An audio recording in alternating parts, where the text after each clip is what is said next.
Un niño que cambia dientes, que vienen los cambios, ¿qué empezamos a decir? Empezamos a crear mitos que después no se los vamos a poder trabajar. Por ejemplo, ponle el dientito al ratón, creas una fantasía y entonces después, ¿cómo le dices que el ratón no existe?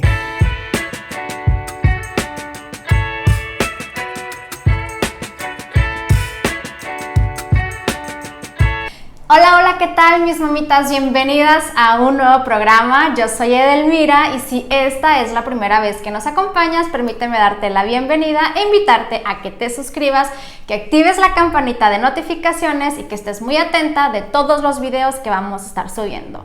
El día de hoy nos encontramos sumamente felices porque nos encontramos en compañía de Verónica de León. Ella es especialista tanatóloga y el día de hoy tenemos una entrevista súper maravillosa. Vero, ¿cómo estás? Bienvenida. Edel, muy contenta, qué gusto y sobre todo compartir temas de interés para las mamás primerizas y mamás en general. Y me encanta, ustedes no saben la maravilla que es Verónica. Estoy segura que a través de esta entrevista vamos a aprender muchísimo y sobre todo tratar el tema del duelo con nuestros hijos de la mejor forma. Y Vero, para empezar, cuéntanos qué es la tanatología. La tanatología es una disciplina que nos ayuda y que aborda el tema de la muerte y de las pérdidas significativas. Algo que vale la pena aclarar es que no es solo la pérdida de la muerte de un ser querido, sino todas las pérdidas que vamos pasando. Y déjame, Edel, decir, los niños tienen múltiples pérdidas. Quitarles el pañal, el destete, entrada al kinder, el nacimiento de otro hermanito, o la muerte de un hermanito, o el divorcio de los papás, o el diagnóstico de una enfermedad, o la pérdida de la salud. O sea, todas esas pérdidas, en particular, porque vamos a hablar de niños, pareciera que los niños no tienen pérdidas, pero los niños tienen múltiples pérdidas y la tanatología es una herramienta, es una disciplina que nos ayuda a poder abordarlo y porque cada niño que tiene una pérdida tiene un proceso de duelo. Y fíjate qué interesante porque posiblemente muchos de nosotros pudiéramos creer que la tanatología está ligada directamente al tema de la muerte, ¿no? Sí. Y aquí la importancia de acercarnos contigo para que nos platiques de manera general cómo identificar los tipos de pérdidas en las personas y sobre todo en el tema de los niños, cómo poder abordarlo. Y Vero, desde ahí, como papás, como adultos, ¿cómo podemos tratar el tema del duelo y de las pérdidas con los niños?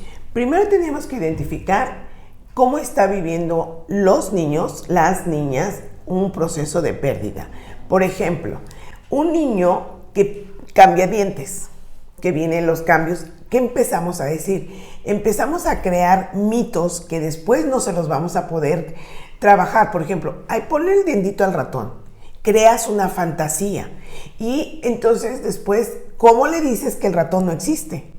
Entonces hay pérdidas de ilusiones, como cuando pierden el juguete, cuando pierden, por ejemplo, un trapito, su cobijita, que es de tus preferencias. ¿Cómo le vas a hacer? O por ejemplo, Edel, es muy común que los niños les regales una mascota, un perrito, para que vayan creciendo y eso es una relación hermosa entre las mascotas y los niños. Pero ¿qué pasa si el perrito se muere? Bueno, una de las cosas es desde ese momento empezarles a hablar de la muerte, aun cuando, dependiendo de la edad, no hay un concepto claro, integrado de lo que significa la muerte. Edel, los niños y las niñas que pueden ver mucho las caricaturas, pues los héroes reviven. Entonces su concepto de la muerte está en construcción. Okay. ¿Qué tenemos que hacer con ellos? Hablarles de que se mueren. Y cuando alguien de los adultos habla de la muerte y los niños no comprenden, hay una pregunta obligada que a las mamás y a los papás les asusta. Es, ¿te vas a morir, papá? ¿Te vas a morir, mamá? No diga eso, muchacho. No esto, no lo otro. Niño, ¿dónde lo escuchaste? Esas preguntas que le haces al niño le genera más inquietud, le genera ansiedad, porque entonces dijo algo malo. Y la muerte es natural, la muerte es impredecible, la muerte es universal y la muerte va a llegar en cualquier momento de nuestra vida. Entonces, cuando nos hacen esa pregunta, Edel, yo les diría a los padres y a las madres, decir, sí, todos nos vamos a morir, pero en este momento tú y yo estamos bien. Qué bonita forma, ¿no?, de abordarlo, sobre todo porque cuando somos pequeños apenas estamos aprendiendo y desarrollando nuevas habilidades, el tema de ver cosas en la televisión que de repente suelen ser un poco confusas, pero tal vez claras para nosotros como adultos, cómo abordarlo también con nuestros niños de una manera tan natural, porque finalmente es un tema natural, que a veces nos cuesta trabajo, yo creo, tocarlo, hablarlo, pero es un tema natural que definitivamente nos va a llegar en algún momento, ¿no? Claro, y tenemos que prepararlos para la vida. ¿Cómo? Diciéndole algo que puede suceder. Los juguetes no son para siempre, las mascotas no son para toda la vida. Todo tiene un principio y tiene un final. ¿Y cómo lo vamos a hacer, Edel? Tenemos que tener un lenguaje amoroso, empático, comprensivo y sobre todo un lenguaje de acuerdo a su edad y su capacidad de comprensión, porque tenemos que ser muy puntuales, con respuestas honestas, decir siempre la verdad, por dolorosa que sea. Y hay una frase que me gusta repetirla mucho: suave es la verdad cuando es dicha con amor. Ay, qué bonito, Vero. Entonces tenemos que ser muy amorosos, comprensivos, compasivos con los niños y no decirles mentiras de lo que está sucediendo. Porque los niños tal vez no comprendan por la edad el concepto, claro, pero saben que algo está pasando y que las personas se esconden para llorar o las personas hablan bajito. Todo ese comportamiento los niños no saben qué pasa, pero saben que algo está ocurriendo. Por eso el hecho de decir, hablarles en un lenguaje en el que ellos puedan comprender, ¿no? Porque en el contexto de la situación, ellos saben que algo está sucediendo, no es normal. Pero cómo nos acercamos y les decimos en un lenguaje en el que ellos puedan comprender, creo que ahí está la clave. Y pero ahorita mencionaste algunos tipos de pérdidas, pero sí me gustaría que de manera general nos compartieras, o sea, qué tipo de pérdidas o duelos sufren los niños. Mira, fíjate, los niños sufren la pérdida de la autoestima. ¿Por qué? Porque llega un hermanito y entonces se le quita la atención. Tenemos que preparar a los niños cuando mamá, papá decidieron embarazarse. Y entonces decir, va a venir tu hermanito y empezarlo a involucrar. Y cuando nazca, como va a ser bebé, tú necesitas participar en algunas cosas con tu hermanito, etc. Porque la llegada de un hermano siempre desplaza al siguiente. Sí. ¿Por qué? Porque requiere más atención. Ese es un escenario. El segundo escenario que puede ser complejo, Edel, es si se muere el hermanito o no llega. O si hay un parto gemelar, uno vive y el otro se murió. Son situaciones complejas para los padres y para el hermano. La muerte de la mascota, el cambio de la escuela, por ejemplo, o la salida de casa, o papá se va a trabajar, o mamá tiene que irse y dejarlo en la guardería. O sea, todos estos cambios, ¿cómo los vamos preparando? Si papá y mamá no están bien, los niños tampoco van a estar bien. Claro. ¿Qué más podemos hacer? Cuando le cambian la maestra en la escuela. Una maestra o un maestro que puede ser una figura importante en la construcción de cómo mis mayores, cómo mis mentores, cómo estas personas, figuras amorosas, porque después de casa los maestros cumplen una función bien importante. Sí. Y si les cambian a la maestra, o la maestra se va de incapacidad, o la maestra renuncia, ¿cómo hacemos para que el niño no se impacte tan fuerte? Ahora, déjame decirte algo, Ede. Cada vez más nos hemos dado cuenta y he participado en muchas escuelas donde me piden la intervención, donde un integrante del grupo o amiguito o amiguita del niño muere por accidente. El salón está en un duelo colectivo. Sí. Me ha tocado en varias ocasiones hablar en sus grupos de, a ver, ¿cómo se llamaba su amiguito? ¿Qué hacía? ¿Dónde se sentaba? ¿Con quién se sentaba? y entonces les da la posibilidad de poder expresar. He trabajado con niños con colores, con plastilina, con cartitas en el grupo, y entonces los niños tienen tan claro el tema de la muerte que nos dan unas lecciones extraordinarias. Sí.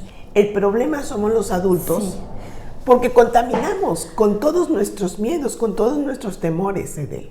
Sí, es cierto. Fíjate que tocas un tema muy importante, ¿no? Cómo a veces el miedo de nosotros como adultos, como padres de familia, aborda la situación y de repente no sabemos cómo trabajarla, cómo tocarla con los niños, ¿no? Y ellos son las personas más inteligentes que lo toman de la mejor forma, incluso mejor que un adulto, ¿no? Claro, porque ellos ven las cosas muy, muy como son.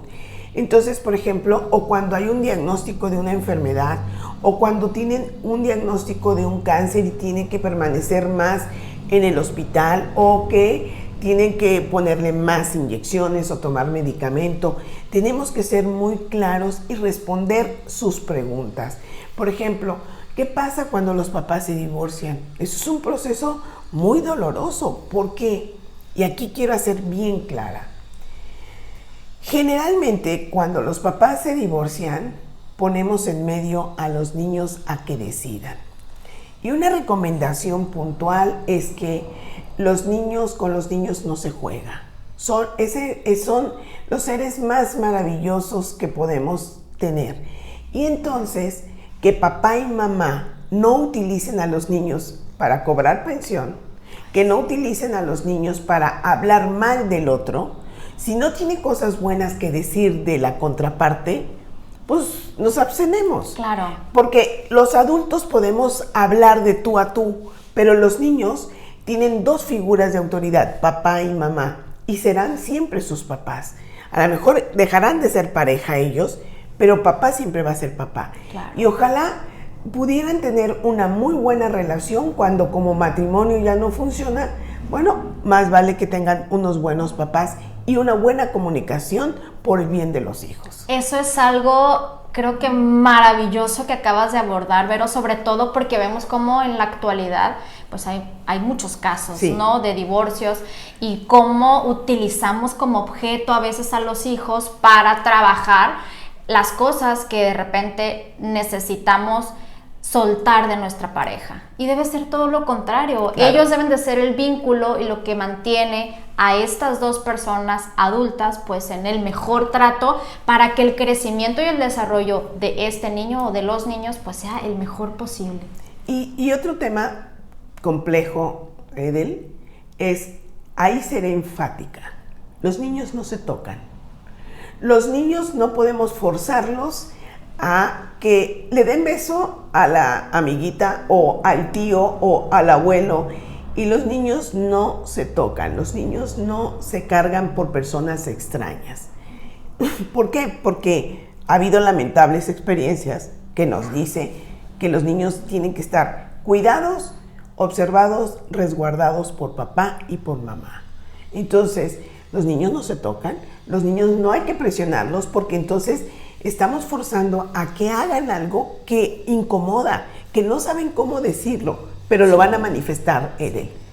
Del llanto, del enojo, de la negación, de la resistencia a querer ir a saludar, a ver, ¿no? Entonces, tenemos que ver esa parte, que los niños tenemos que ser muy cuidadosos, que cuando no quieren hacer algo, no lo podemos forzar. Muy común también, ¿eh? Claro. O sea, dale el besito a la abuelita, dale el besito al tío. Sí. Y hay una negación de ellos. Totalmente. Y no nos damos cuenta como padres de familia. O a veces los estamos forzando porque eres un maleducado, tienes que comportarte, tienes que hacer algo.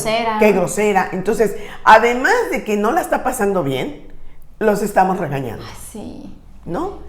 Y yo creo que ahí los niños tenemos que ser muy cuidadosos. Con los niños, con las niñas, dónde los dejamos.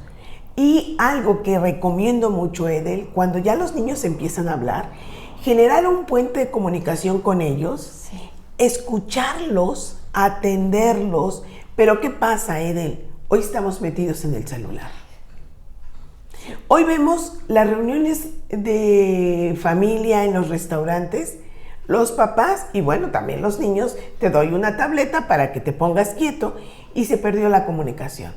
No sé dónde están, qué están haciendo, qué están escuchando. Entonces, todo esto son pérdidas a lo largo de su infancia. Y claro, cuando llegan a la adolescencia no se saben comunicar con sus papás. Por supuesto, pues la pérdida también de comunicación, de valores, de contacto, ya no hay. Ya no hay. No existe.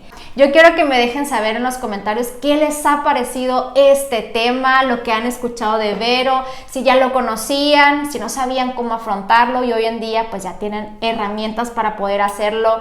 De verdad que seremos las más felices de leerles. Yo les dejaré por acá en la cajita de información los datos de Verónica para que si ustedes lo necesitan puedan comunicarse con ella y ella les dará la atención y seguimiento correspondiente. Vero, muchísimas gracias por acompañarnos, por compartir toda tu sabiduría. Muchas gracias, Edel, es un gusto. Gracias. Encantada. Nos vemos en un próximo video. Bye bye.